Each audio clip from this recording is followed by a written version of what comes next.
அடிக்கடி கதவத்தா கட்டிலுக்கு கால் வலிச்ச கட்டாந்தர படுக்கதா உடம்பு முழுக்க இப்போ ஒரு ரயில் ஓடுது மச்சான்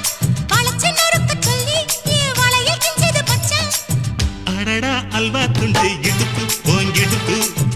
அழகா பத்தி கிச்சி நெருப்பு தூள் கிளப்பு சலக்கு சலக்கு சரிக சேல சலக்கு சலக்கு வெலக்கு வெலக்கு வெக்கம் வந்தா வெலக்கு வெலக்கு